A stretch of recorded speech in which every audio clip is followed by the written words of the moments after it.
কার্তিক মহারাজ, যে ধরনের অভিযোগ করেছেন, আজকে সারাদিন আমরা দেখেছি বিভিন্ন স্তর থেকে প্রতিবাদ জানানো হয়েছে। আপনি কি বলবেন? প্রত্যাশা করেছিলেন মমতা বন্দ্যোপাধ্যায়ের ভোটের মধ্যে ধরনের মন্তব্য, তাও সরাসরি আপনার নাম উল্লেখ করে? অনেকেই বলছেন যে লক্ষ্যকণ্ঠে গীতা পাঠের আপনি মূল উদ্যোক্তা ছিলেন, সেই জন্যই বোধহয় আপনার ওপর বাড়তি কোথাও রাগ গিয়ে পড়েছে। আপনি কি বলবেন?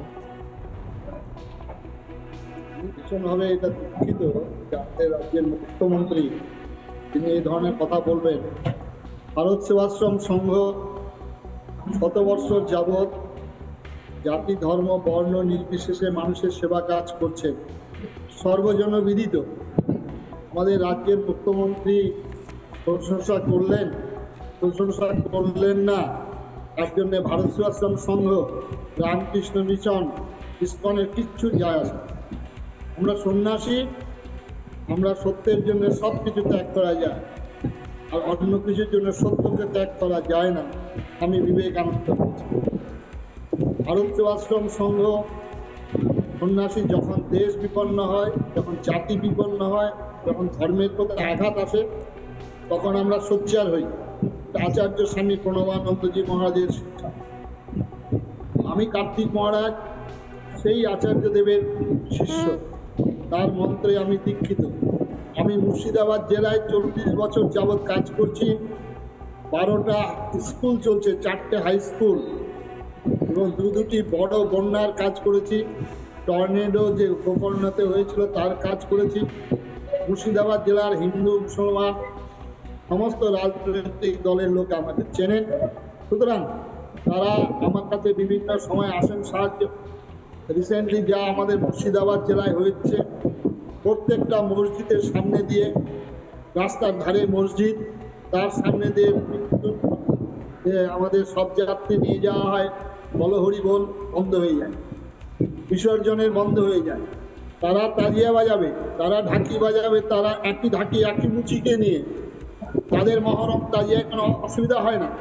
আমাদের হিন্দুদের যখন শোভাযাত্রা বের হয় তখন অসুবিধা হয়, প্রশাসন থেকে বন্ধ করে দেওয়া হয়। ওই কোনো রাজনৈতিক দলের দাদা দিদি তারা কেন বলেন না? এই 5 বছর আগে আমাদের শোভাযাত্রা আমরা গিয়েছিলাম, এই 50 বছর যাবৎ সেই শোভাযাত্রা হাইকোর্ট থেকে অর্ডার নিয়ে করতে হয়। আজকে আমাদের গ্রামে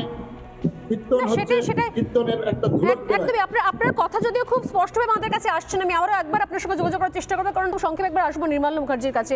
নির্মলাবাবু, বিবেকানন্দের বাড়ি তৈরি করে দেওয়া হয়েছে, না হলে কোথায় থাকতো? মানে এই আপনাদের এই মেয়ে ছিলেন বলেই সিপিএম যখন পাওয়ার বন্ধ করে দিয়েছিল, লিখে রাখছিলাম, সিপিএম যখন পাওয়ার বন্ধ করে দিয়েছিল, মা বোনেরা আসতো তরিতরকারি বানাতে, সিপিএম পাওয়ার কাট করে দিয়েছিল, সেই সময় মমতা বন্দ্যোপাধ্যায় না থাকলে কোথায় কি হতো?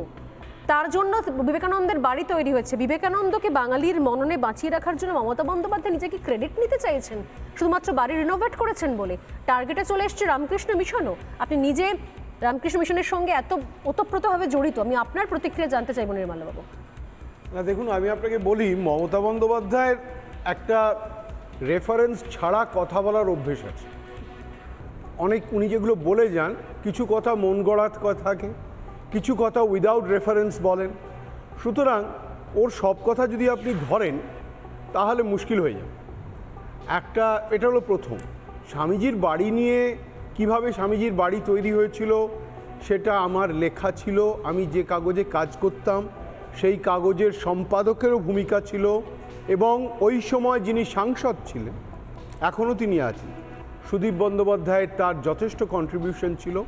মমতা বন্দ্যোপাধ্যায় সেই হিসেবে হয়তো বলার চেষ্টা করছেন যে যেহেতু তৃণমূলের উনি সাংসদ ছিলেন সেই জন্য এটা হয়েছে। এবার প্রশ্নটা দাঁড়াচ্ছে যে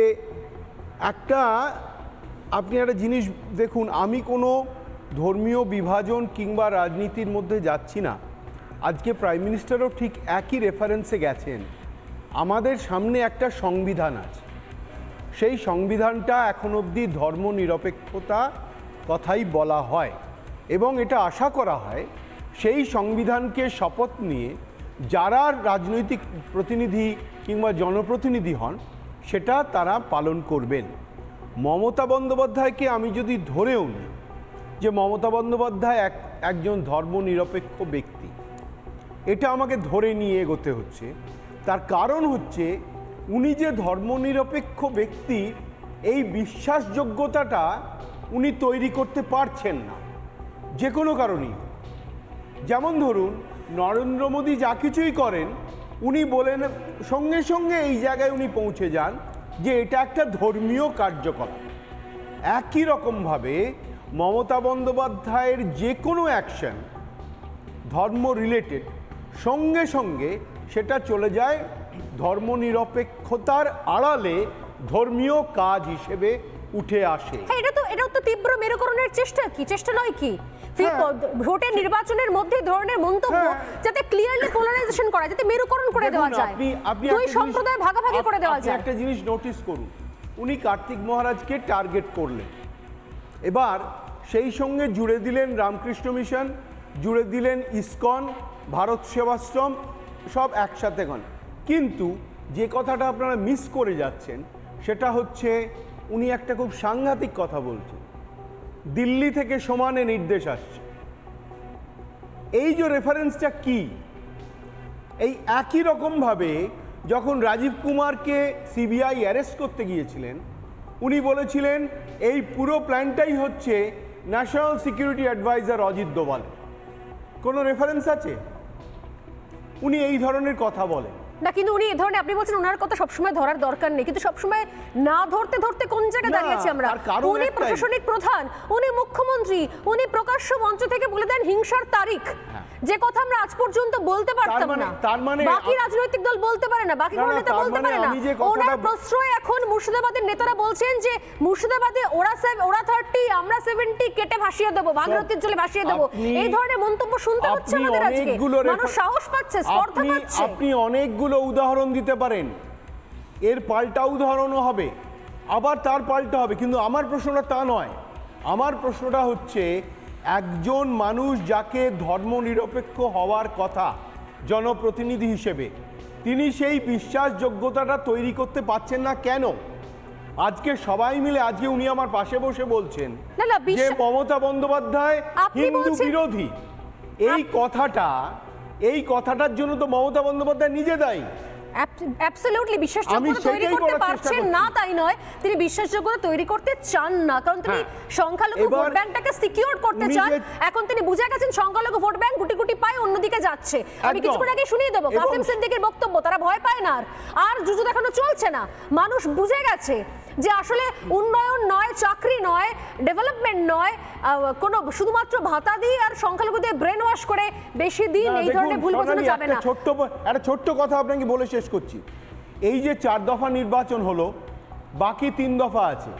এই 3 দফায় 24টা যে আসন আছে, তার মধ্যে আমার হিসেব মতো অন্তত 15টা আসন রয়েছে যেখানে সংখ্যালঘু এবং নিবিড়ভাবে সংখ্যালঘু ভোটার রয়েছে। মমতা বন্দ্যোপাধ্যায় সেইটাকে টার্গেট করে ভোটের বাজারে হয়তো এরকম কথা বলেছেন। প্রতিটা কথা ভোটের বাজারে শুধুমাত্র মেরুকরণের জন্য, অথচ এই মমতা বন্দ্যোপাধ্যায় কখনো কোনো সময় লম্বা লম্বা তালিকা শোনান।